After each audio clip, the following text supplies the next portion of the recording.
Hello, everyone. I know you can't say hello. Well, you can, but I just can't physically hear you. It's very nice to be here. I'm broadcasting today from my study. I have this very beautiful study built out of an old barn, and it's really nice. And I'll probably be doing my broadcasts from here. Anyway, I've got quite a packed session to do tonight, so I'd like to just start with a short attunement. It's going to be short and sweet, and then we're going to dive straight in. So there's 236 of us so far when I last looked, so let's just close our eyes and have a little tune in.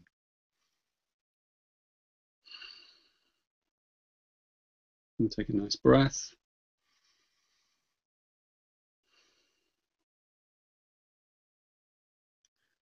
And just drop down into your solar plexus, into your belly. Maybe put your hand on your belly. And we're going to just come down into our centers and find that point, that single point, the one point, I call it. And it's right at the core of your belly. And your intuition can always find it immediately because it's right at the core of your whole being. So just go there.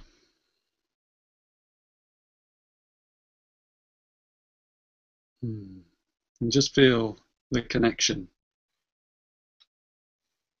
between all of us from this one point. All the different locations around the world that we're in, but just one point. Many selves, one point.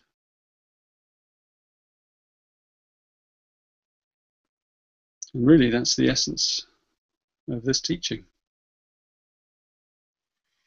So that was our attunement. It's all that's needed, really. And today we're going to talk about the life's work and the sphere of the life's work. And my title for the first part of this is called Difficulty at the Beginning. And it's from the third gene key. It's from the I Ching, original I Ching. It's the original name of the third hexagram in the I Ching. And the Chinese had this deep insight that it was called difficulty at the beginning. And it's really about the challenge of the shadow.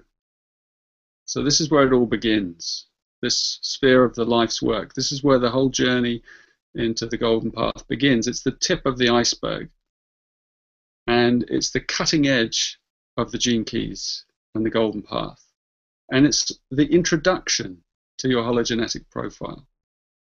And it's called your life's work for a very good reason. And that's because it really invites you to dig into it with your contemplation. And until you have a very clear idea of what it means for you, you haven't really begun. So it's something we all want to know as well. We on Earth, what is our purpose? All these questions. And this sphere and this gene key that you have here will half answer the question. And it will only answer half because the other half lies beneath the surface, across the veil of your unconscious. That's the sphere of your purpose. That's the hidden side of the story. And it's opposite in the golden path. You see, it's opposite. And it's opposite on many levels. So when you begin your contemplation of what your life is really all about, then you get to the full story that you're going to have to go through in each of these four spheres of your activation sequence. You're going to have to go through these four prime gifts, as they're called. And they really represent the four pillars of your genius. So for most people, this is where they'll the 3 words of the gene key of their life's work. And it doesn't necessarily come simply either. You know, if you just pay it a cursory glance, you'll probably only get a cursory answer. So, for example, you might have the 14th gene key here in the sphere, and that's the shadow of compromise, one of the audios I've just recorded, by the way, which are coming out soon. It's the shadow of compromise, the gift of competence, and the city of bounteousness. And what does that tell you at a glance? That your life's work will involve you, for example, overcoming your tendency to make compromises so that you learn what your true competence really is. You will flourish. You know, that's you will find bounteousness. That's a simple reading, something like that.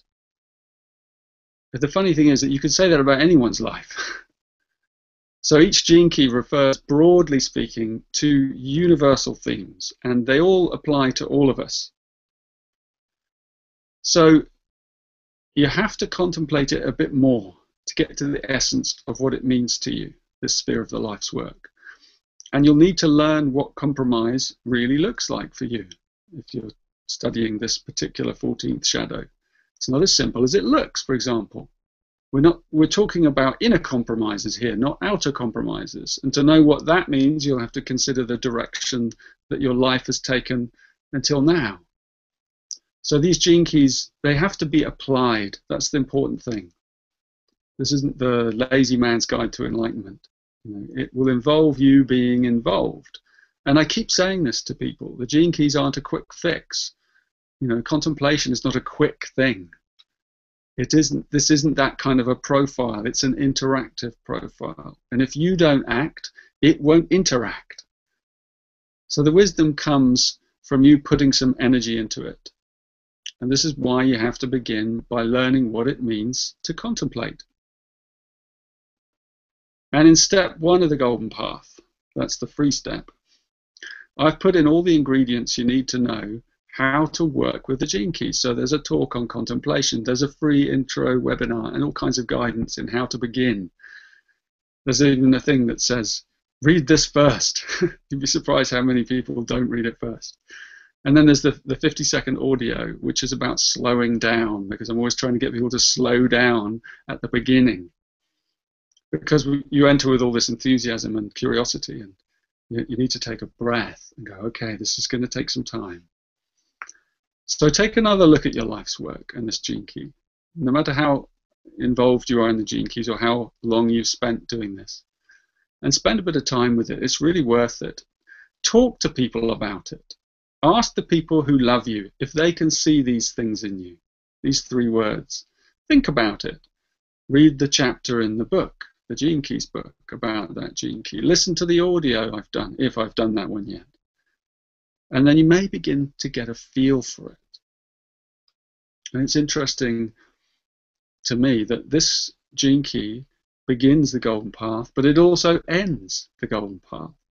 Because when you get to the end of the Pearl sequence, which is about your prosperity, then you arrive back at this very same gene key. And I've been saying to people recently, people ask, well, what do I do now I've done it? I've got to the end. I say, well, go back to the beginning, but backwards. Start from the end and go back to the beginning, and you'll come back to the same place you started. And it's a very profound thing to do. Work through the Pearl all the way through the Venus sequence backwards and back to the beginning.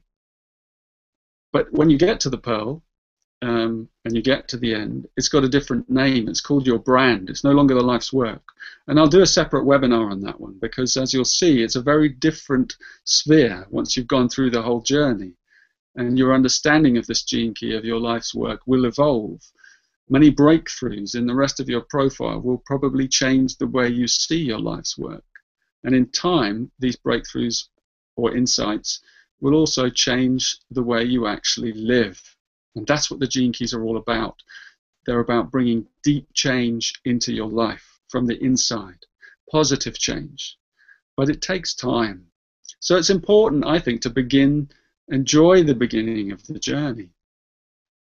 And there's always this magic in beginnings, but there's always also difficulty. The Chinese captured the essence of that.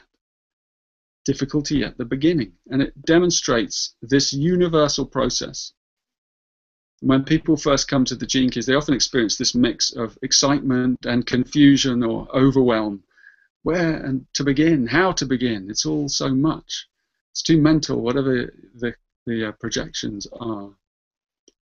And think about life as well, because it's always like this every time you begin something new. Like when you decide to learn a musical instrument, for example, like the piano, and then you hear Paganini or someone playing and you just think, oh my God. But then you make the commitment and you have a stab. Step 1 leads to step 2.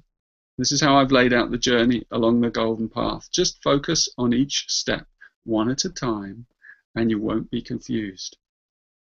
So you don't need to feel overwhelmed. That's my tip for beginning and for people who are beginning. Take it one step at a time. And your life's work is a great thing to contemplate. So have a look at this Gene Key. What response do those 3 words trigger inside you? Confusion, excitement, awe, doubt, annoyance? Whatever it is, that's your starting point. Begin with that feeling. That's the difficulty, or not. Why do you feel that? What lies behind that feeling? And start exploring it yourself. You know, I have the 64th Gene Key. It's the shadow of confusion, ironically, the gift of imagination, and the city of illumination. And I've really, really learned about those words. I know what they mean inside me at such a deep level. These words have layers to them. They're both individual and they're collective. So I've learned, for example, that my shadow of confusion, when it's harnessed, it can lead me to become a man who helps lead others out of their confusion about what they're here to do. But first I have to harness that shadow. I've had to harness it. I've had to accept it, embrace it, transform it into a creative force to help others. So think about your shadow at that level as well. You know, the pain inside you is so that you eventually learn from it, and then you help others from that pain because it's transformed inside you. Doesn't that make perfect sense? Everything difficult in our lives is there to become a gift to help others. And I think that's a beautiful truth hidden in the Gene Keys. Every shadow contains a gift. I know I keep banging on about that. And you have to be creative in dealing with your shadows.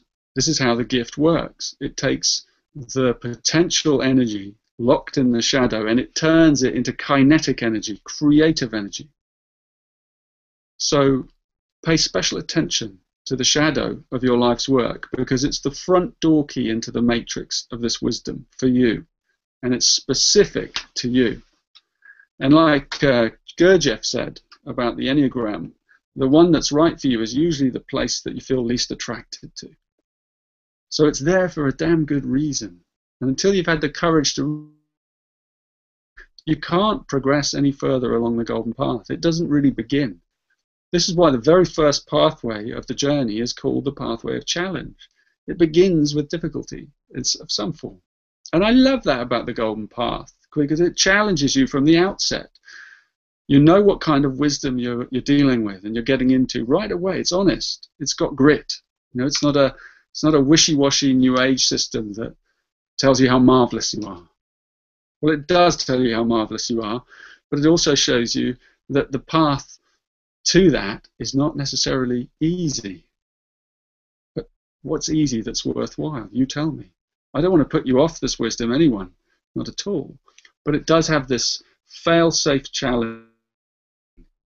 You're going to need a certain level of commitment. And you know, most people have deep issues with commitment. You know, I've said this before. Are you one of the 10% that can get through the first step? Or are you in the 90% who are overcome by their initial confusion and then they turn away to look for something else that might be easier, might seem easier? So your life's work is to transform the shadow of your life's work. That's it. And that's not just an insight, that's an experience. And just owning up to that inside yourself, it can be a huge relief. It's the most important work there is for you. It's not It's not about what role you're here for. That's any role will suit any gene key. This isn't a career profile, this hologenetic profile. It's about genius, your genius. And did you think that that might come just from you seeing it? Doesn't quite work like that. Genius is through transformation. It's inside us. It's hidden in your DNA. You have to unravel it. So if you've just come to the Gene Keys, I'd like to welcome you in. You've found something, and maybe something that you've been looking for a very long time. And even though the beginning may be challenging, it's still simple. Difficulty and simplicity. The method is simple, but the inside feeling, that's what's difficult. It feels uncomfortable. Every shadow feels uncomfortable. That's its hallmark. But that discomfort is a mark of its treasure. This is holy ground, this shadow of your life's work. So approach it with caution.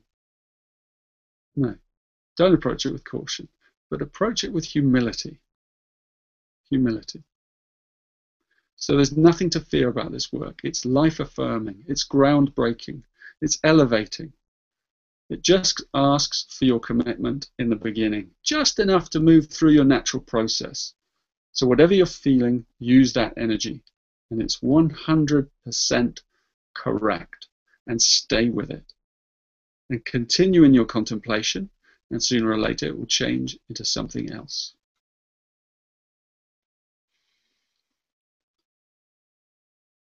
I want to talk about the gift, the power of the gift. And the power of the gift is its genius. And genius is light. And our life's work, it has one single aim. It's a target. It's both our inheritance and it's our goal. It's light. Genius is light in action. So your life's work is to put the light inside you to work in the world. You see, in your profile, we start at the periphery and we move to the center. And the periphery is more palatable. It's clearer to human beings. It's easier to understand than the center.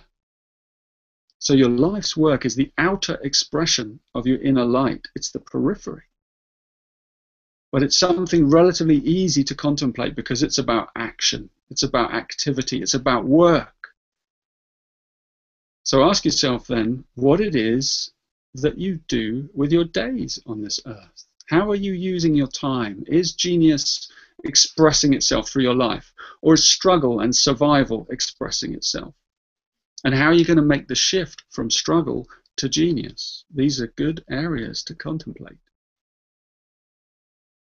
So your life's work, the sphere and the position of that gene key, it's taken from the exact position of the sun in relation to the earth when you were born. It's like your sun sign in astrology.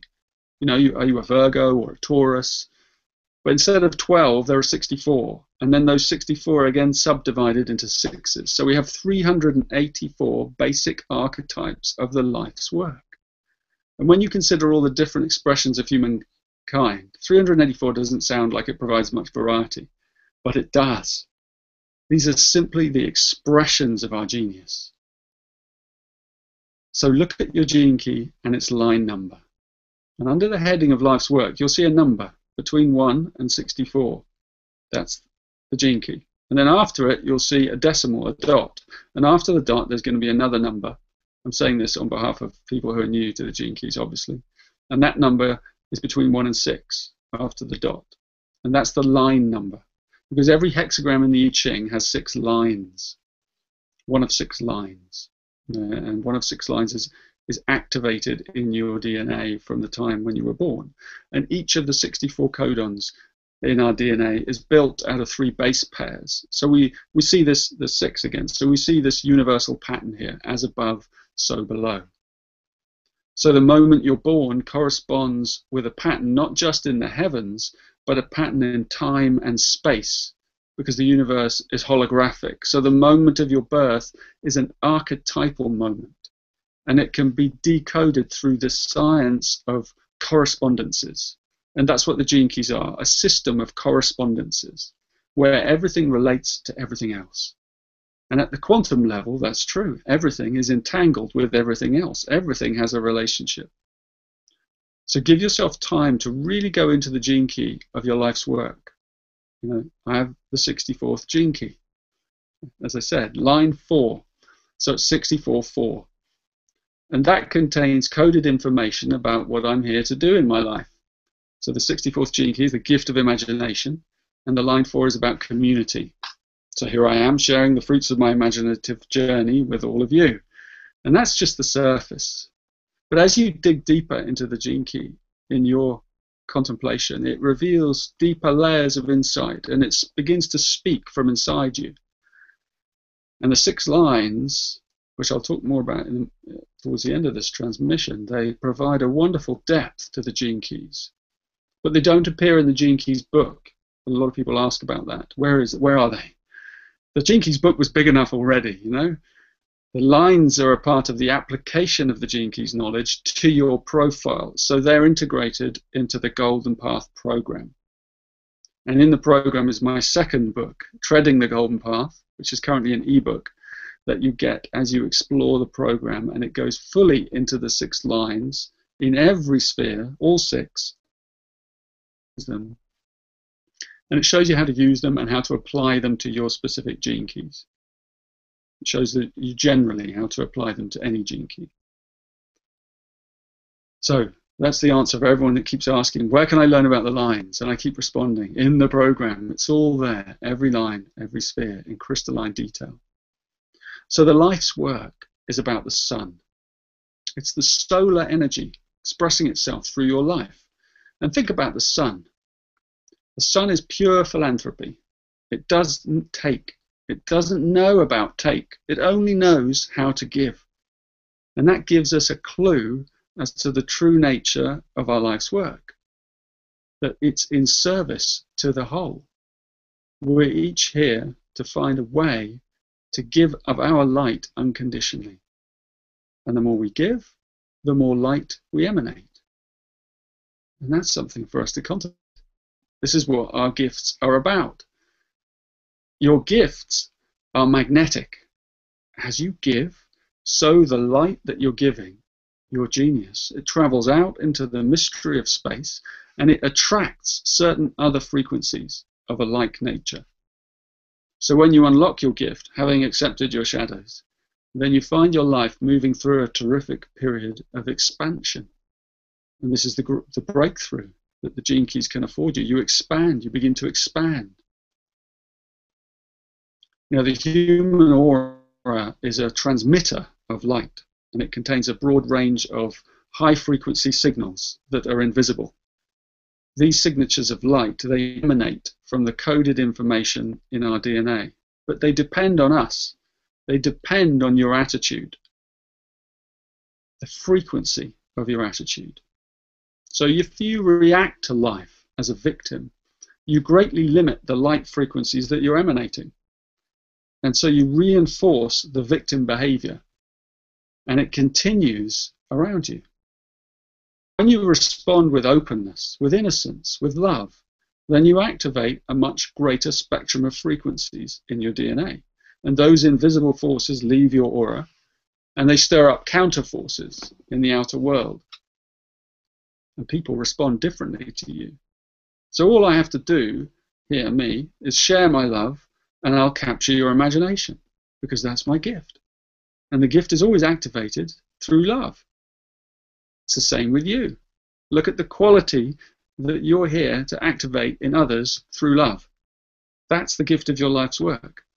It's not really about you at all. It's about others. So you're here to unlock that gift in everyone else.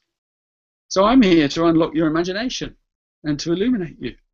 Isn't that a beautiful way to look at your life's work? It's not usually the way we begin. We usually begin by thinking, well, what's in it for me? What's my genius? Who am I here to be? How awesome am I? Instead, I invite each of you to open with the question, what can I do for others? What is the greatest service possible that I can bring into the world? And begin your contemplation from there. And you'll discover a secret, that it feels really good to contemplate your life from that unselfish angle. It triggers all the right hormones. You know, it will improve every aspect of your life, your health, your prosperity, your relationships, everything. It's all about how you begin. That's the power of the gift. And that's the best way to begin the golden path. I want to talk about the fire of creativity and how to deepen your gift. Because the other aspect of the sun is its fire. You know, it's light and it's fire, so it provides warmth. Because fire has this different archetypal quality to light. It's fiercer, it's more energizing, it's initiating, it's exciting. So I'd like you to get excited about your life's work. We're creating, in Gene Keys, we're creating a Genius app to go along with a new profile. And in it, you'll get your life's work with a single paragraph of that Gene Key, something like that. Very, very simple. And for most people, that's going to be their first introduction to the Gene Keys. It's an interesting thing to think. Can you create a paragraph about yourself out of this first Gene Key? I mean, it's a good exercise that makes you feel excited about yourself and your life.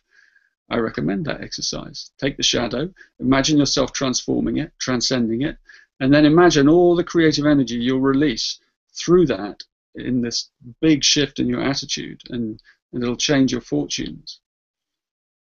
Good thing to do. So, fire. You know, people often ask me to interpret their own Gene Keys for them, and I usually try and encourage them to read their own keys. And I encourage people to use their own intuition and use your creative imagination, because no one knows your life like you, and no one knows your dreams like you. What is your creative fire? Take the words for your gift and your city and conjure a lifetime out of them. Really stretch your imagination about what you're capable of. That's what this knowledge, this wisdom asks. You're a genius.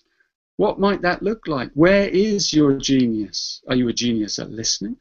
Are you a genius at helping others find their way?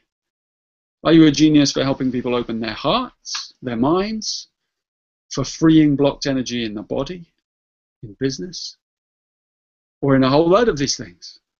Every Gene Key is packed full of clues. You just have to realize that this wisdom is a living transmission, and you already know what you're here to do. You already know how you can be of the utmost service. So let your life's work be a catalyst for you to re-envision your life at a higher level than you've ever allowed yourself to go before. The wilder, the better. And the further you allow yourself to stretch in seeing what you're capable of, the more creative fire you'll bring into the world. And every gift has this explosion of creative energy waiting to be of service to the whole. So allow your contemplation of your life's work to really deepen that gift in your life and kindle the fire of your own enthusiasm. That's the secret, to kindle your own fire. How are we doing? A pause. Have a drink. I don't want to have too much because I don't want to put the fire out.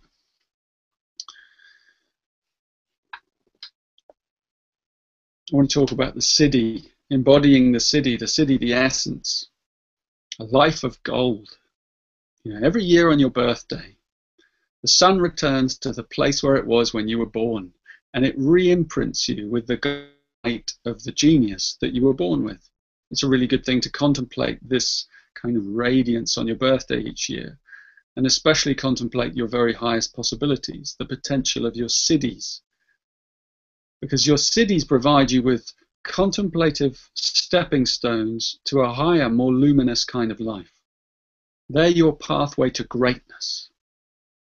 So that's a good question. What does it mean to fulfill your life's work? What does it mean to live a life of greatness?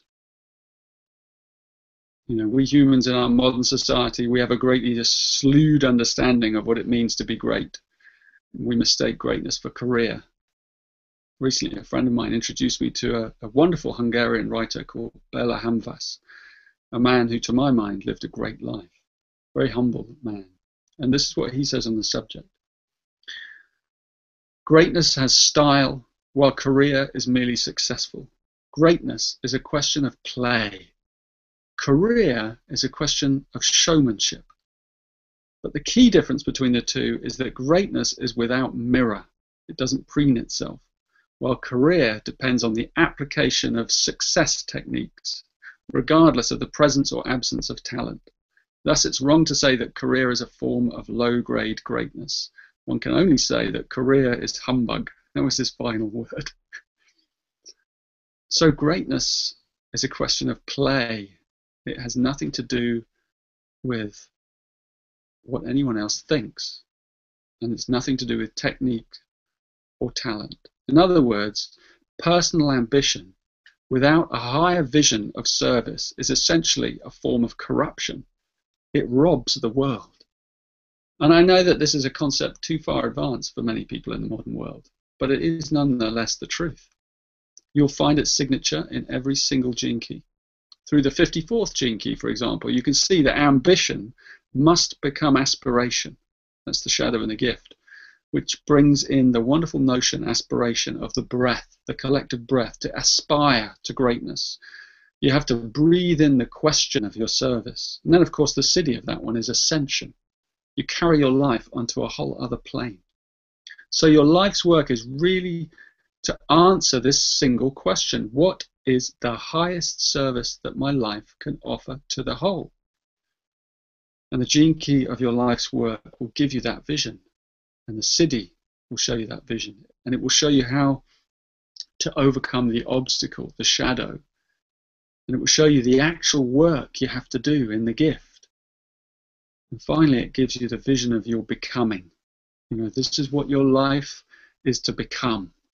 That's what you're evolving towards, that siddhi. The sun draws its energy from its service. Love begets love. Just beginning the golden path with this question of your service, it's going to change your life. Just begin it. And as you continue along the golden path, you know, it is called the golden path. It's the sun, it's the solar path. And you dive into each sphere of your inner being to unlock all these treasures inside. The one vision of your life's work can sustain the whole journey. I often say to people that this is all anyone really needs, this single overarching vision of the highest potential inside us. And if you hold that steadily throughout your life, it's going to be enough. So please don't pass over it too quickly. Cherish your life's work. Bring that siddhi into your heart. Really let its perfume soak into the skin of your daily life and understand. Let it shimmer in your relationships. Think endlessly about it. Wonder how you can bring that siddhi into the lives of those around you. And do all of that in secret, inside yourself. Remember, this is not showmanship. This is virtue. This is why it's called the golden path, because gold is the symbol of the sun's rays. And the path is an interior path that magically appears in your outer life as you travel each step of the sequence. I wonder how many people really know what the golden path is. I'll tell you what it is for me. It's a form of white magic. It's like a modern extension of the Gospels in the Bible. And I'm not trying to inflate it, because it's been gifted to me. It's been gifted to each of us. I can't take any credit. It's a revelation, a transmission. It's a system of the highest white magic. And it may seem difficult at the beginning, but as you apply these insights to your everyday life, and they begin to transmute the lead of your suffering into the gold of peace and freedom, it's a wonderful feeling. And it happens all on its own, through grace. And every siddhi is an aspect of grace. So please treat the wisdom with respect, the respect it deserves, and tread your golden path with reverence and with patience, and it will open up your life like a flower. Okay. That's my transmission on the sphere I want to do something on the lines, the 6 lines, because I know that everyone really enjoys the lines. I'll make this a little bit more practical. In your profile, you'll see that every gene key relates to one of these 6 possible lines. I mentioned these earlier. And to understand the 64 gene keys, you really need the Gene Keys book. And to understand the 6 lines, you need the Golden Path program. And you need the second book that runs through that program, Treading the Golden Path. And the lines, they're fascinating. They're inspirational.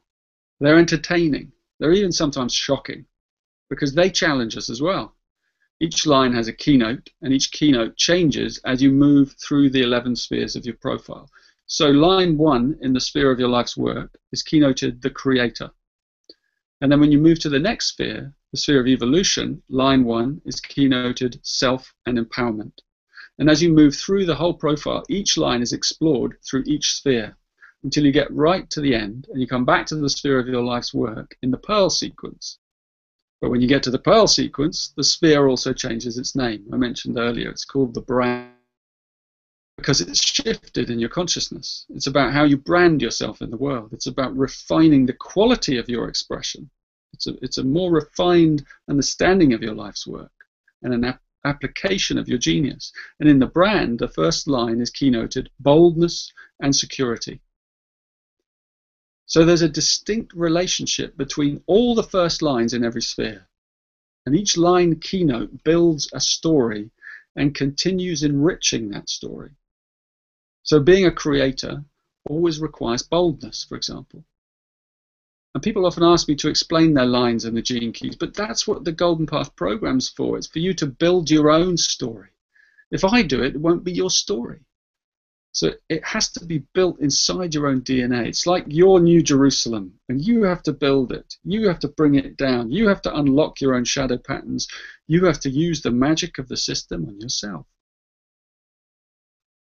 And I have a neat little formula for the lines of your life's work in the context of what I've been talking about. And these are some new keynotes that can help you to explore the lines of your life's work. I call them the 6 lines of higher service and influence. And here they are. Anton is going to put them up at the end so you can see them, but I'm going to just talk you through them first. If you have a line 1 in your life's work, then you are here to change the way people breathe. Now, I know that's a bit of a sentence. I'll try and explain it. Each one of these lines is about you are here to change the way. You are here to change the way people. And in line 1, it's breathe. Each of these lines is about creating positive change in others. And the first line is here to change others right at the core, right at the root. They uproot you and then they reroot you. That's what the first line is. They shake the ground of your being. That's why it's about the breath. It's not necessarily about the breath directly in terms of your breathing, but indirectly. So the first line is the creator. And if you have a first line of life's work, you're here to build something, to create something, to build something in the form. Something that takes people's breath away, something at a deep cellular level. It's creative. And whenever you change someone at a core level, you have to change the way they breathe. So the first line is here to create a fundamental physical change in others, in their body, in their environment. That's the power of the first line and its influence. Each of these lines has a keynote. It also has a keynote, a kind of moving one that expresses the way in which the energy of that line operates. The first line one isn't actually about moving. It's the only one that isn't. It's about stabilizing. That's the word, stabilizing. Because they change you through their stability. That's the power of the first line. It stays put. So it's about laying something down, and it's the very anchoring of that thing that you lay down, that thing that you create. That's what changes people. That's what creates positive change. That's the first line, stabilizing. You can apply that to your gene key. The second line If you have a second line life's work, you're here to change the way people move.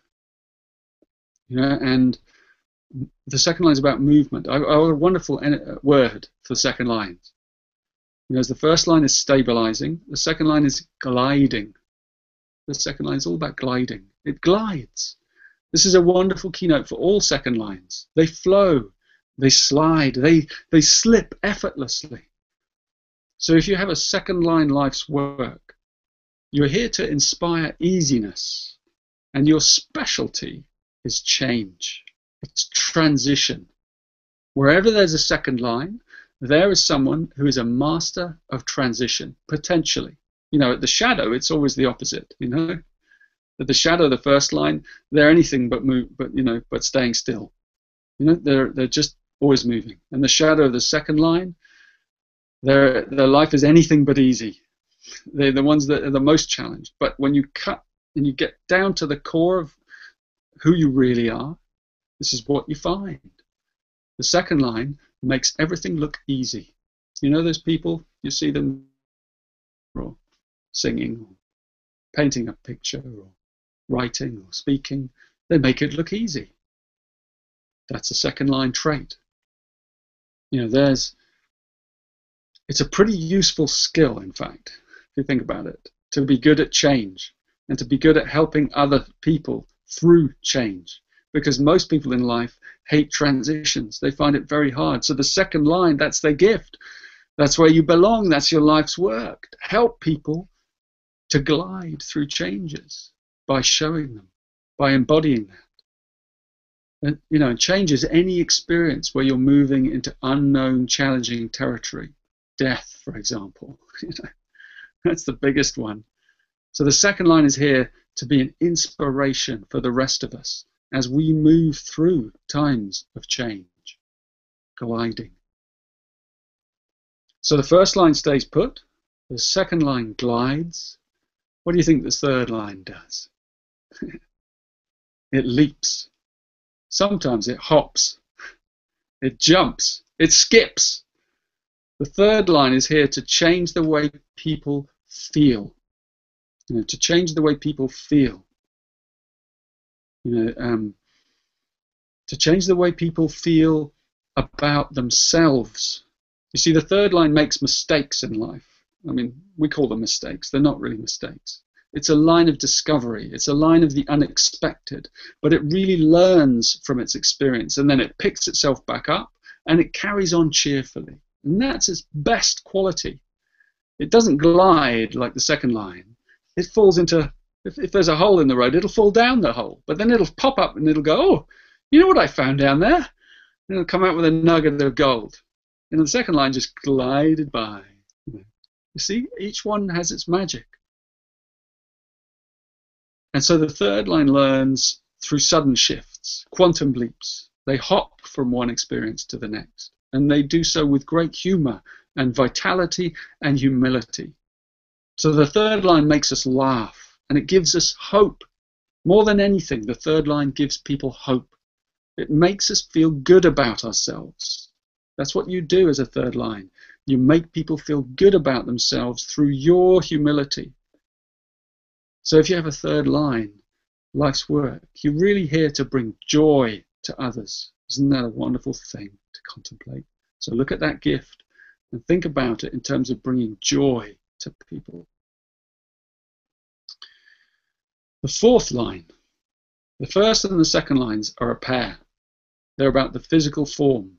They're about not moving and then moving. And the third and the fourth lines, they're about feelings, both of them. So the third line makes you feel good about yourself, but the fourth line makes you feel good about other people. That's actually quite different, even though they're connected. So if you have a fourth line life's work, you're here to open up people's hearts to each other. So as the third line brings openings through laughter, the fourth line often brings opening through tears, because they reach into you and they touch your heart. They touch your vulnerability by being vulnerable themselves, by being open, by being gentle, by being so And the fourth line energy, it moves like a flood. You know, they flood you with emotion. They break the heart open through pouring their love into you, through pouring their love into their life. So they can bring tears of love, just as the third line can bring tears of laughter. It's beautiful. So the third line jumps, and the fourth line pours and floods. That's its nature. The fifth line, the lines 5 and 6, they're also a pair, and they're about the way, I mean, they're different, but they live together in a way. The themes are similar. The fifth, lines 5 and 6, are about the way we express ourselves and think in the world. They're about self-expression and also the mental plane. So the fifth line, life's work, is here to change the way people behave. That's really powerful. You know, the fifth line is a line of leadership. The fourth line may open your heart, but the fifth line changes your destiny. That's its highest service. And these people radiate. That's their energetic. They radiate leadership. They radiate power, and they radiate wisdom. And their influence is about taking us forward, showing us the next evolutionary path to the next level of being. So they always bring something practical, because that's what it takes to change someone's behavior for the better. And the fifth line is a lot less personal than the third and the fourth. We've left the realm of feelings. So the fifth line can change the behavior of not just one person. It's not personal, but many. It's impersonal. It's practical. They want to change as many as they can. That's what leaders do, isn't it? For good or bad. But here at their highest potential, the highest level, the fifth line, life's work, it's here to lead us all onwards and upwards, higher and higher.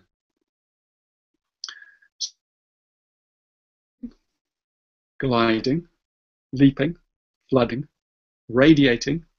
And finally we come to the sixth line. I hope you're ready for a surprise.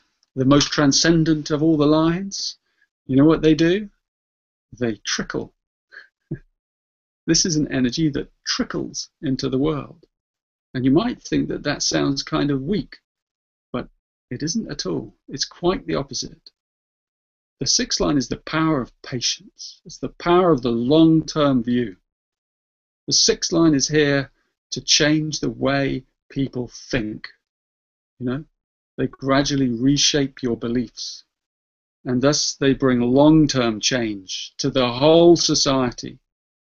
You know, it's the power of water running through rock.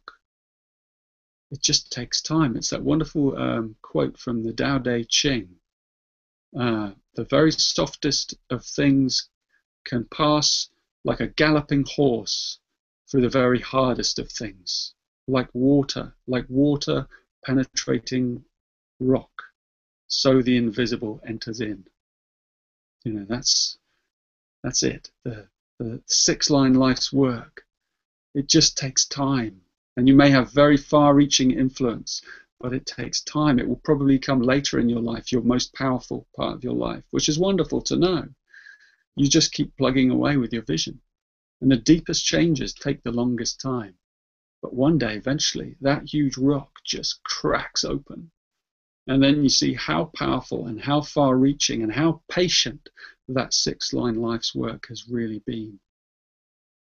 So think about that. So when you journey through the 6 lines in each sphere, you'll learn more and more about the way in which we're structured at a deep genetic level. And you'll see where you specifically fit into the whole. So the 6 lines are a wonderful aspect of this journey into the profile. And I urge you to be patient and to explore this wisdom at your own pace. And you don't have to worry that you don't understand it all right away. I don't understand half of it myself.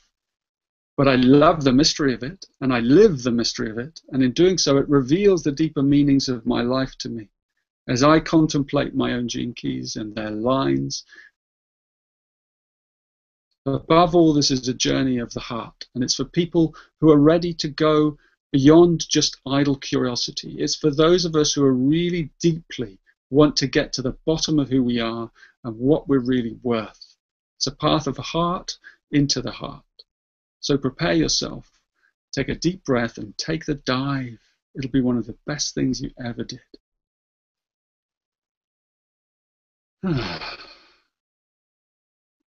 Okay. I think I've come to the end of that bit. We can open up for some questions and hopefully some answers.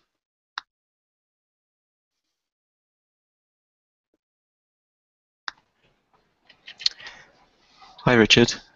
Hi. I've got a couple of questions for you. Just a couple. Silence them at last. Just whilst we wait for the others to come in. We've had a couple of questions throughout. Okay. This one says, is it advisable to move on to the next sequence of the gene keys if I feel I haven't made a big enough breakthrough after studying the activation sequence?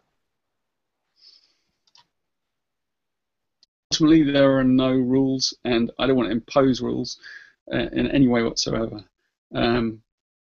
I would stick with the first sequence, and I wouldn't budge from it until you've grasped it inside yourself and you feel like it's given you permission to move to the next layer, because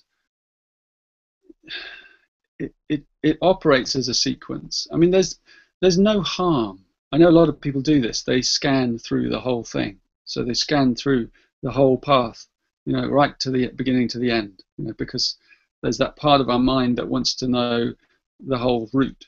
And so for some people, that's what they like to do. Other people, they are more methodical, and they just are patient, and they will stay with the beginning. But ultimately, if you do scan ahead, you're going to have to return, because you're going to have to unlock those primary pathways, because until you've gone and had some form of an insight or a breakthrough, and that can be a series of gentle breakthroughs, but it's got to be something that around those primary gifts, I would say stay with them, stay with the process. I would really encourage that. And if you're stuck, then you could ask for help, or you could go to one of the online groups, particularly at the moment they're on Facebook, and I really recommend Golden Path Journeyers on Facebook, where there's a really nice group of people who will help you with your initial activation sequence, understanding it. Okay, we have this next question has been asked by several people, and it is, what is the difference between the life's work and the purpose?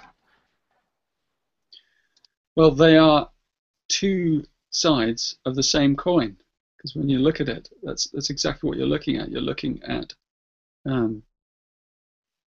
what you're here to do. That's the life's work, and at the bottom, who you're here to be. So it's about being and doing, and they're two sides of each other. But one is the core, that's the purpose, and then it expresses itself through the life's work. So they have this deep relationship, and you need to be able to really think about that relationship and contemplate it in your prime gifts when you're looking at that sequence. So you should look at those four together, you know, and you're going to look at the life's work and the evolution points together, but then you can look at the other connection. So you can look at the life's work and the purpose together, and try and understand how inside you, like for me in my example, you know, I talked about confusion, right? One of my shadows, and then the gift of my purpose is patience. You know, it's just obvious. Well, if I'm patient, then the confusion goes away, and then the illumination happens, and I use my imagination. You know, and so they're all interconnected, but the core is the core. So I hope that gives you a little bit of an understanding of how deeply connected they are. They're all part of purpose. All the first four gene keys are those prime gifts are part of our purpose in essence. Okay, this is a human design question for you. In human design, there is a chiron, I hope I pronounced that right, a chiron return where the four prime gifts change. Do you feel this is true for the gene keys as well, or do the 4' gifts stay forevermore? Well, in human design, there are many ways of it's a system that the gene keys has grown out of. So this is more of a technical question for people who know human design. In human design, you can run charts according to planetary transits, and the Chiron return is one example of a powerful planetary transit that occurs when we're about 51 years old. And when you run a transit, you get a different chart completely, because you're looking at a different time. You know, you're looking at as though you were reborn 51 years after your birth. So you're looking at a different set of prime gifts. But you're not looking at it as you. You're looking at it as an imprint that influences and affects your destiny, which is different from being you. You know, your purpose is your purpose. Your life's work is your life's work.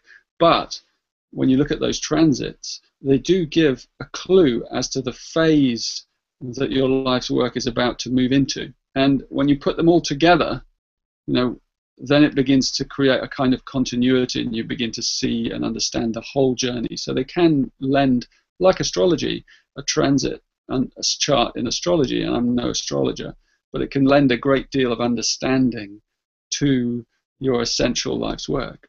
So it's a different thing to look at.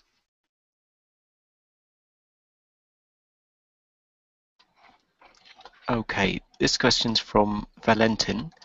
And they say, how does one go from dislocation to orientation, the second gene key's 6th line? It seems like a passive gift. Dislocation to orientation, a how-to question is always a bit of a tricky one, because the how is in the understanding. You know, the deeper you understand and see the nature of the dislocation in your life, then the more you're going to find the orientation, the correct orientation in your life. So part of working with every shadow is seeing around you the disorientation and the dislocation, and feeling it through your body, and feeling it at every layer and level, because that's what the shadow is. It's in every one of us. It dislocates us. It disorients us, so that we're not true. We're not, you know, we're not correct. We're not shining. We're not resplendent. We're not living out this genius. We're just struggling. So the how in your question is in the seeing and in the understanding. You've got to see it in your life. You've got to really feel it deeply. You've got to feel it in your body, and your awareness has got to go in there and find it and surround it and embrace it in time, you know, with compassion, and accept it. And as you accept it and you create a softness around it, then it will start to affect the way you move and think and feel and the decisions you make, because you'll become more aware that if I carry on behaving like that, I'm going to create more dislocation. So in a sense, you know, it's not that the gene key is passive. It may feel like that because it's all yin. It's the most yin gene key, the second gene key. But it's not passive, really. It's about seeing and understanding and yielding and opening to the insight. And there's and you know, that's both passive but not passive, if you get what I'm saying.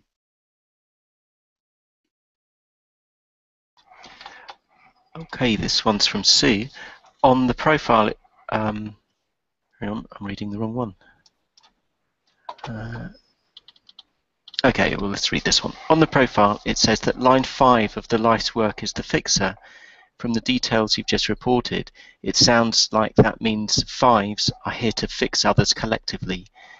Could you give an example of how that might act out?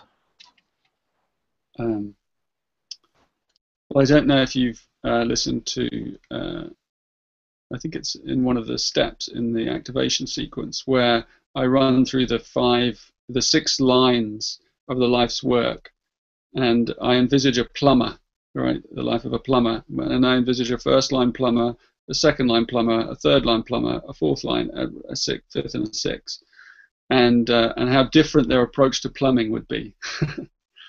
And the fifth line plumber, it's an ideal plumber, because they're here to find the problem, find the nature of the problem, and fix the problem and resolve it, and then leave. And ultimately, it's the fifth line is the leader. So they're not here to kind of make friends with you necessarily in the same way as a fourth line or a third line. They're here to resolve a problem. So they really have that particular skill and gift. And this is what I call the fixer. I mean, it's a these are playful terms.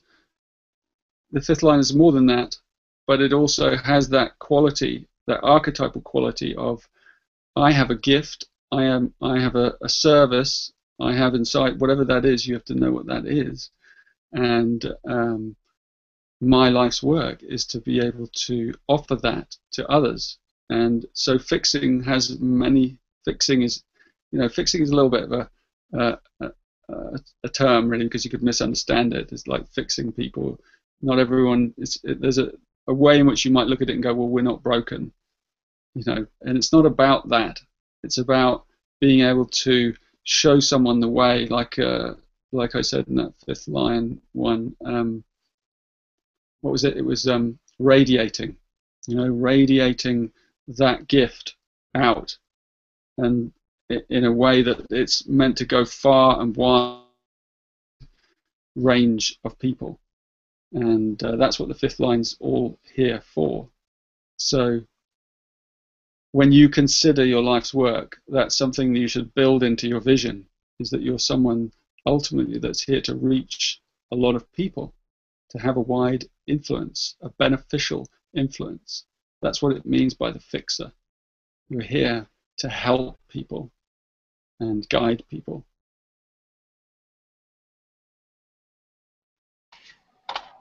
Okay, this is from Alma. She has the 19th gene key. It says in the life path. I would like to know, how much does one sacrifice to be in the city, or what do we sacrifice? I have line 1 also. Not quite sure what that means. Okay. The 19th gene key, which is, sometimes I forget them myself, is codependence, isn't it? I mean, it's sensitivity, the gift of sensitivity, and need. So the shadow is about need and codependence, and is that right? Yes, 19. And then the city, as you said, is sacrifice, and that's an easy word to misunderstand. It's taken a lot of contemplation for me to really understand sacrifice as it's a term that means should be understood at its highest level. In other words, it's not about sacrificing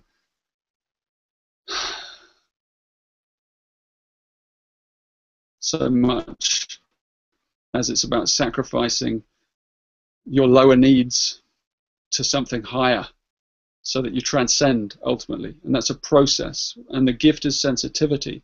So it's a process of becoming more and more sensitive to the energies and the environments around you. And that means that you have to begin to discriminate and detach from the needs that come out of you. The needs, particularly towards other people in relationships. The subtle needs, the subtle threads that attach us to others. I need you to be like this. I need you to be a certain way. So a lot of the process of that life's work is about working through relationships and working through the letting go of those needs and the layers and levels of those needs. They're not just emotional, they're all at all levels, to become independent, in the gift, and you become sensitive. The 19th gene key has a great sensitivity, and it can be hugely insensitive or hugely oversensitive at the shadow level. So there's a whole process of coming into balance through that gene key so that you come into sensitivity, because sensitivity is not a weak place to be in. It's a strong place to be in. Oversensitivity is a weak place to be in. But sensitivity it has a balance to it. It means you're sensitive, but you have a strength, you have a center. And ultimately, sacrifice it's almost something that, I'm not sure I can just put it into words just like that, but it's a leap way beyond where you even give up your sensitivity to become a conduit for something much higher and much greater, that something that's looking to come through you at a very high level. I'd recommend spending some time with that, and looking into the myths of sacrifice and what they really mean, the great world myths of sacrifice, whether it's Christ or Osiris, or they're coded into the legends and the myths and the romances and the stories. There's always sacrifice. The one I think of that's beautiful is what's it called, The Lion, the Witch, and the Wardrobe, because I read that to my children. And Aslan, the lion, and how he sacrifices himself and then returns. It's a bit like Gandalf in the Lord of the Rings. He sacrifices himself by going down into the underworld, and then he returns reborn. That's the myth that you need to really be applying to your life. Give you something to think about.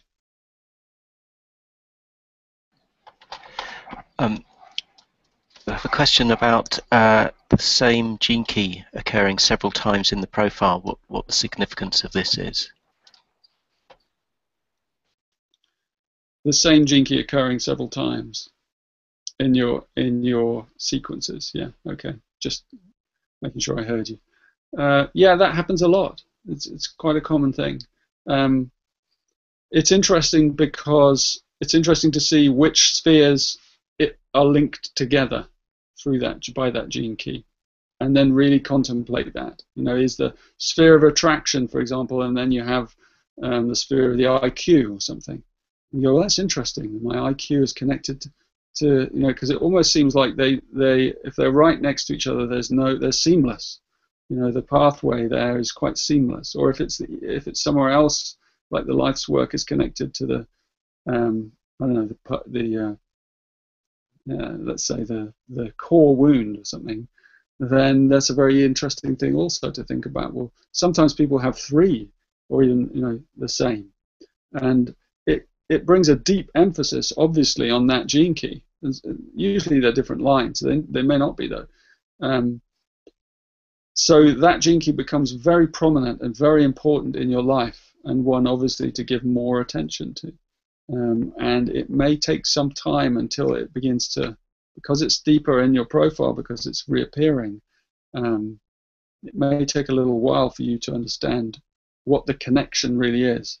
But as you go through the Golden Path program and you really begin to open up into those spheres and you understand what they mean, then it should trigger a kind of series of insights that take place inside you that help you bridge that connection, or those 2 or 3 connections, or however many you have, of gene keys that are the same, that keep reappearing, because they're trying to tell you something. If it appears once, that's one thing. If it appears twice or 3 times, you really better start listening to that one and put a bit of extra energy into it. Okay, this is from Priya. It says she has a line 4 in her life's work, or he, sorry, I'm not sure. I wonder how I would serve the whole when I often feel a deep need to be alone, which I feel is my strength, or within very few intimate relationships.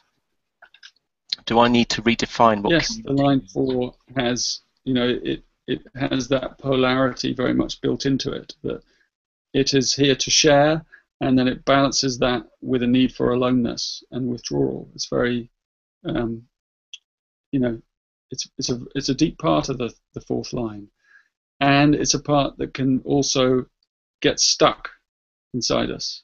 It can, at the shadow level, the fourth line can freeze, and it freezes across here, and it can become very isolationist, and it can get into a comfort pattern that cuts you off, that sort of comfortably numb, but there's no fire, and the fourth line is about that flood, it's about flooding, which is why the fourth line needs to flood out with its sharing its heart and its love, but then it needs to flood back inside again and withdraw.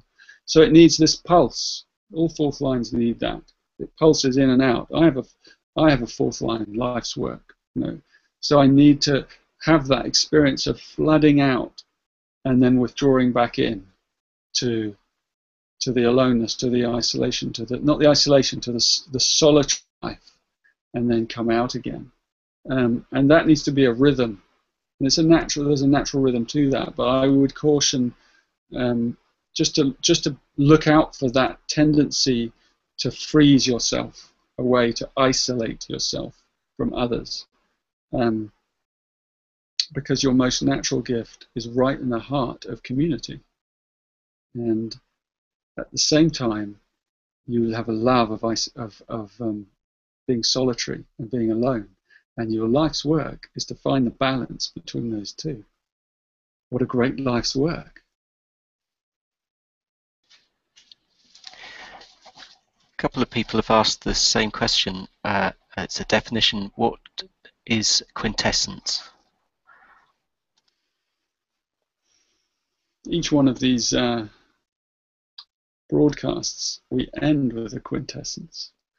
The quintessence. Did you? I've done that, Gene Key, even. Haven't I? It's on. If you haven't listened to that audio, it's on the website. It's in the shop. Where is it, Anton? I can't remember at the moment. Remember, it's the 23rd Gene Key, and it's one of the ones we released for free. Yeah, it's in the shop. Yeah. So if you go into the Gene Keys shop, if you haven't heard that one, the 23rd Gene Key, the audio is there, and you can listen to it. And the city is quintessence, and it takes you on this journey towards quintessence. Quintessence is a wonderful word. It's the, it means, if you want the meaning, look it up in Wikipedia, it means the essence of, or the essence within the essence. And it derives from kind of medieval alchemy, and the quintessence is the fifth element of the four elements, and it's this element of, so you have fire, earth, water, and air, and in the center you have this fifth quintessence, which they called ether. The ether is the transcendence of the four elements, and so the quintessence it always speaks of something that's hidden in the middle, in the center, in the very core of our being. So quintessence is about this secret elixir, this kind of panacea, this incredible philosopher's stone that's hidden somewhere inside that we're all seeking. And of course, it is the quintessence is our center. It's our core. That's where, if you want to find the quintessence in your profile, it's in that place called the core. Because everything leads down to that core, and in that core is the quintessence. But everything has a quintessence, and then there's a central quintessence. That we began the attunement by going into the one point behind our navel. That's our physical and energetic quintessence right there, the one point. So there's only one, but there are also countless multitudes of quintessences. They connect us all. Joanna asks, I have a line 6 in my life's work, but what you said about line 4 resonates with me as well. How would you comment on that?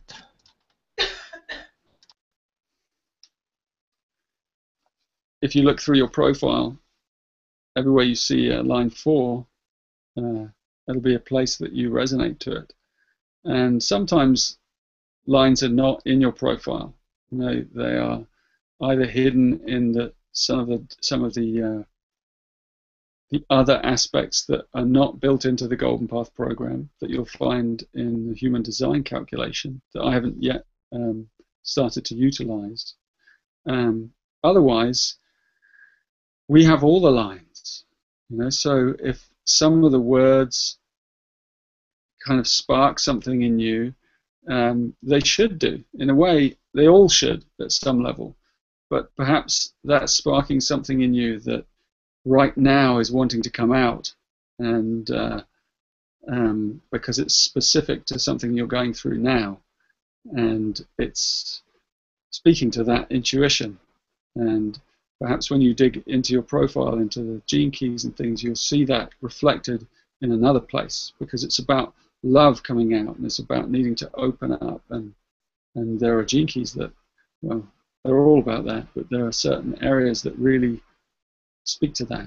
So I think there's no problem in having something resonate and it's not there. You know, the interesting thing is when someone has a it's there and someone doesn't resonate with it at all, and that's interesting. You know, because you go, oh, I heard the sixth line and I really don't resonate with it at all, and people really, that's a really interesting thing to look at. Well, what is it you don't resonate with? And look at that, especially. Yeah, because there's something there. Christina asks if there's a connection between karma and the gene keys.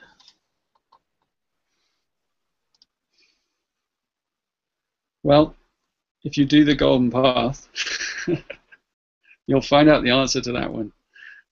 One of the pathways is called the pathway of karma. It's the second pathway of the Venus sequence. And in that Venus sequence is described the machinery and the workings of karma, and the way in which our ancestral DNA is imprinted from the point of conception right up to our birth, and then past our birth. This is what the Venus sequence is all about, and how that karma is then layered down through our lifetime, through our childhood 7-year cycles, and how we get embedded in certain patterns that are karmic, and how those patterns then draw in other people who activate those patterns, who trigger those patterns, in order that we can learn from them and unravel this wonderful journey that takes us back down through the DNA, back through our birth. It's a journey backwards in time to the point of our conception.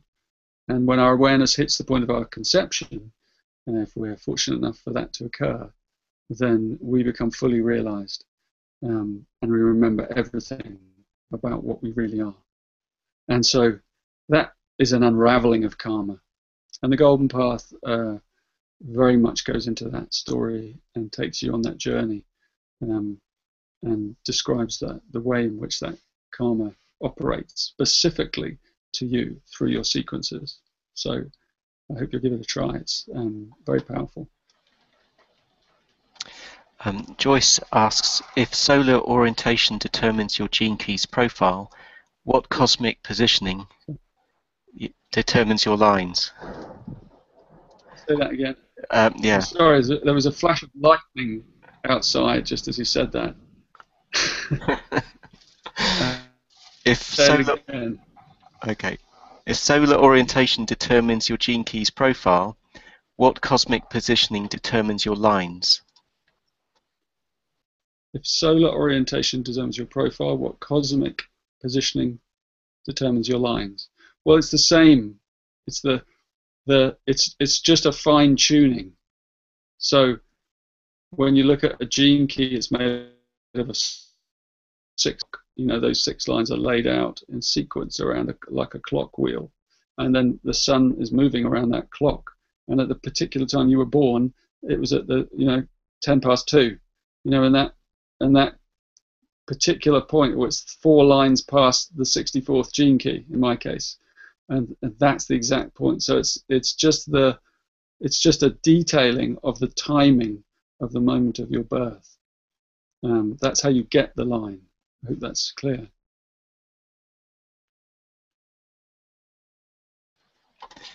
Okay, question from David. Can you expand a bit on the gift and siddhi of the third gene key, because that's his life's work, and the key you started with, how to bring mutation to the world? The third gene key. Yeah. The difficulty at the beginning. Well, I did talk about that one. It's difficult in the beginning. It's the siddhi of innocence, and it's the gene key of chaos. It's the shadow of chaos and the gift of innovation. So out of chaos comes all kinds of wonderful breakthroughs. But you have to harness the energy of chaos. So if you have your life's work in the third gene key, then your life is going to be about dealing with chaos. And that's inner chaos and probably outer chaos. And it's about harnessing the power of that chaos rather than being overwhelmed by it. And it's the creator, see, the great innovators of life, that's what they use. They use the chaotic frequency of the shadow, and they draw out of that their inspiration. But you have to go into that in order to find, a way through. So, yeah, it's innocence is the highest frequency. You move this wonderful journey from chaos to innocence, and they're so closely connected. And yet there's this whole world of, in that word innovation, of what's going to pop out of your life next. And it's always unexpected. But so there needs to be a real solid grounding in you to be able to deal with the chaos without it overwhelming you. And then it's no longer chaos, not with a C anyway. It's chaos with a K, which is a different kind of chaos. That's creativity itself. So a lot of artistry can come out of that. Massa confusa, the alchemists call it, the chaos of the elements. And out of those primal swirlings before the universe was born, that's where all the potential lies. So it's about working with that in your life. And in terms of others, it's about helping people who are caught in chaos and bringing them through, because that's your gift. So it's about being able to go perhaps into places of chaos and show people their innocence and bring that innocence forth. Or you'd make a great person to deal with children because they live in the world of chaos, but it's innocence for them. So being able to bring, help them innovate and find their way through. I mean, it's a wonderful dance. If you do these gene keys and you play with them, you just have to use your creative intuition and your intellect to see the stories. So think about, well, what do I do for a living? What is the best thing that I can do? Where is the chaos? You've got to deal with it in yourself first, of course. Otherwise, you can't help anyone. Otherwise, all you do is bring more chaos. So you have to deal with it inside yourself. But that doesn't mean you have to try avoid it. You can't avoid it. So meet it head on and open your heart to it. And you needn't tense up around it, because there's a huge energy in it. And, good luck with that one. This is a question about children who are born at this. Maybe a couple, maybe just this and then one more. Sure. Okay. This is a question about children who are born at this time of evolution to help raise the frequency of the world. It's quite a long question, actually. This person's curious to know, are there more of these highly sensitive children who might have the gene keys number 61, psychosis, inspiration, sanctity, in their holograms?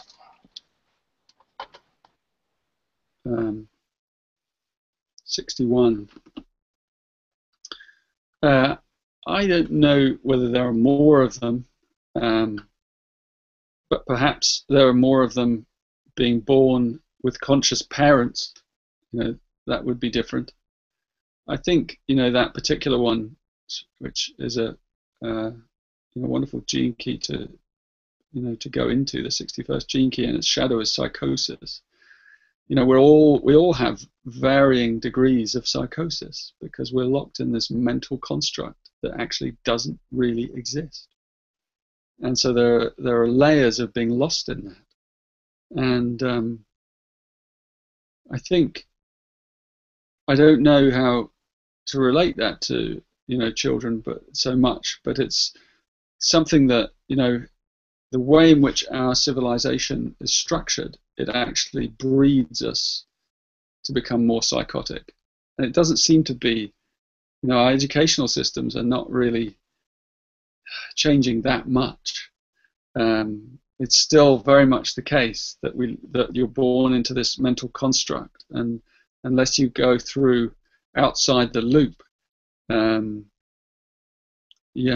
of the sort of mainstream educational funneling, it's quite a challenge to come through that psychosis intact. That educational system that we've developed, with exams and homogenized learning and all this, instead of actually coming through as a free spirit in some way. So there are all kinds of ways in which new educational systems are needed. But I think maybe you're maybe right that that might be a gene key that is I don't know, is being born. There are more people born with conscious parents that will find alternative ways so that there are less psychotic people coming into the world. I would hope so, anyway.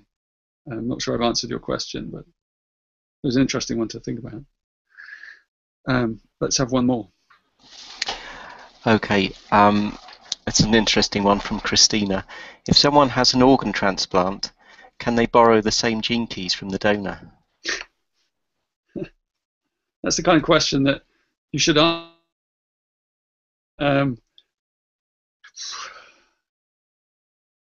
Certainly there's something in it. I don't know whether you borrow their gene keys. I mean, there's memory to those things, isn't there? And so in one sense, the answer could be yes. There could be a a memory imprint of that person's keys, of their DNA, and that is held within the organ. So in a way, it's true, yeah, at some level. Anyway, thank you for your questions, everyone. I'm sorry those of you that didn't get your questions answered. You'll have to do the Golden Path program if you're not already. I'm sure they'll be answered from inside you if you're patient. So I usually do a little piece on self-illumination now. Before I do that, I want to just make a couple of announcements about forthcoming Gene Keys events. First one is about genekeys.net. There's many of us have been waiting quite a long time for no reflection on genekeys.net. We've been waiting with anticipation for genekeys.net to come online, because genekeys.net is the community hub of Gene Keys, which is being prepared. And so very soon, genekeys.net is going to be opening the gates to its living library and a community garden online platform. They're opening on the winter solstice, and they're going to begin, I should say we are going to begin, because I'm involved in it as well, a series of communal Golden Path journeys in early 2015. And we're going to begin with an online version of the activation sequence as a group, an online group forum that you can explore and express and engage with the Gene Keys transmission and its living wisdom. So it's going to be really an amazing adventure, that one. And for updates about that, you can go onto the genekeys.net website and join the mailing list, and they'll make sure that you get the announcements that are coming about that and find out more. So that's really something to look forward to. I mean, in many ways that will answer many of the questions that are unanswered here, because there'll be a whole forum and a series of places that those answers and questions can just be delivered into the collective, and the collective field can address them. The other thing I wanted to say, just to mention, is that the Seven Seals retreat, which I'm going to be doing next June in Canada, I'm about to release in the next few days an email with the full details about that retreat and that event. And so look out for that one, because there's a lot coming, and it's a really exciting offering. It's a bit different from some of the things that have come recently. It's the mystical side of the Gene Keys, as if it weren't mystical enough. So in the self-illumination part of this, it's just short. I like to give something practical for us to do that's connected to what we've been discussing. So this is the homework.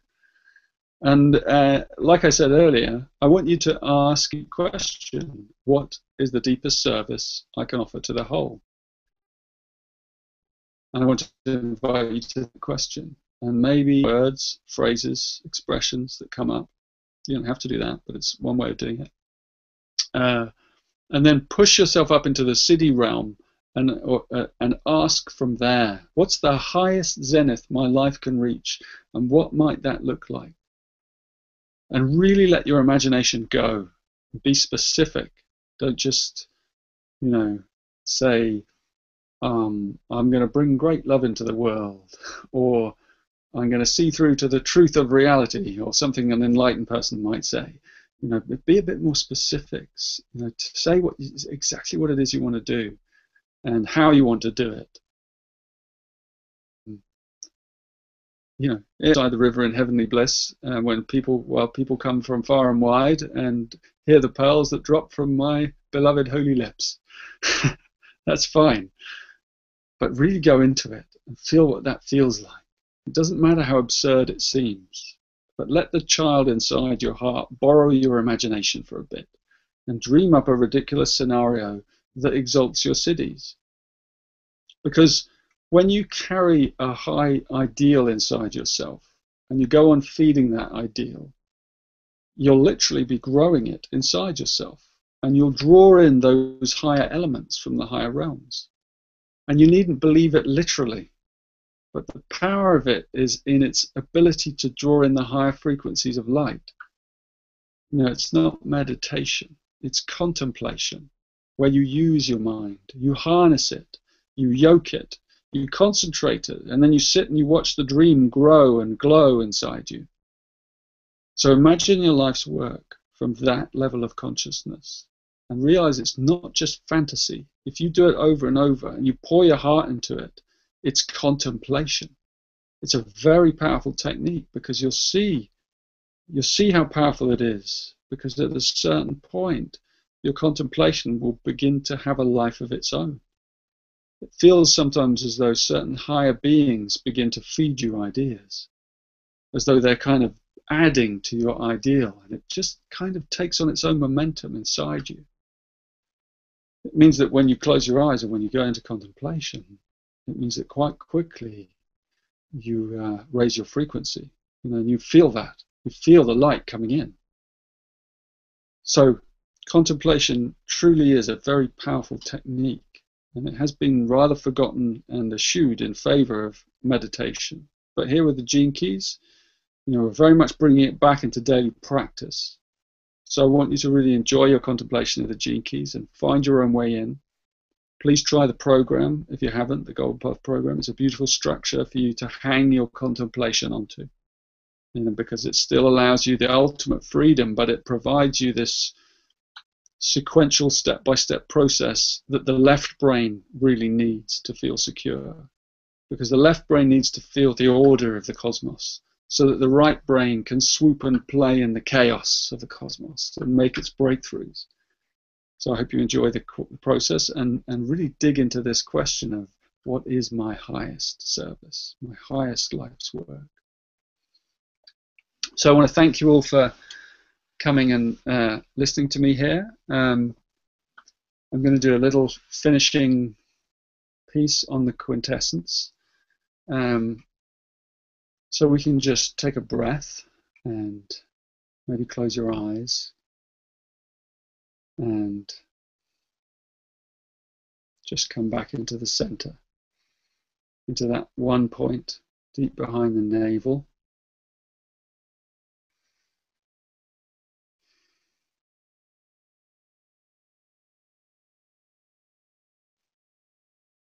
And ask yourself, what is the quintessence of my life's work? And your life's work is about action. It's about the service that you're here to bring to the world. So really you'll find the quintessence in the siddhi as you contemplate that quality. Think about what you might like to leave behind you after you've gone.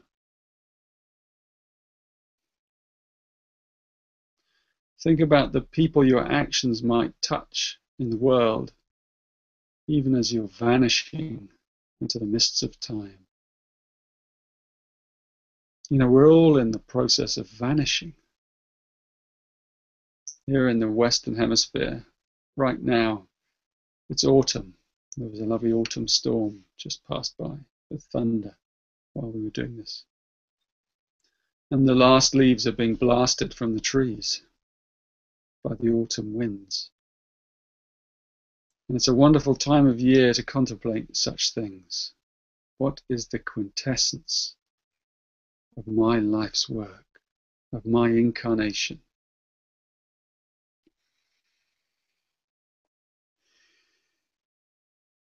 You know, I had a classical education here in England as a boy. One of my best subjects, believe it or not, was Latin. Strange man. Above all, I loved reading Virgil and the Aeneid. And there's a favorite passage of mine where Aeneas, the hero of the epic, he's gazing at this mural on the wall of a temple in Carthage. And he's looking at the painted Trojan wars and many of his old friends who died, and they've been painted on this mural. And it's a shock to him. Just brings it home, all his friends. And he's been driven from his homeland. And all his friends have gone, lost. And he's a refugee. And he sees this mural and he weeps.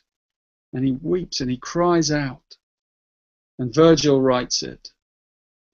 Sunt lacrimae rerum et mentem mortalia tangunt. I remember this. And my translation of that, there have been many, you know, lacrimae rerum has now become a phrase. The tears of things that touch the mortal heart. That's my translation of it. Because life is filled with passing, with evanescence, you know, with vanishing days, vanishing friends.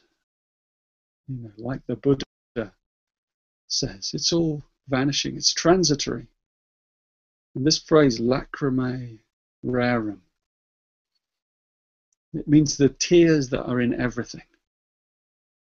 And I know it sounds kind of depressing, but it's not. It's the bittersweet beauty of life. And it's important then to get your life's work right. You know, get it right. And as long as you touch your quintessence in life, even once, that's enough. And grace is in that moment. So think about those moments when it's happened to you.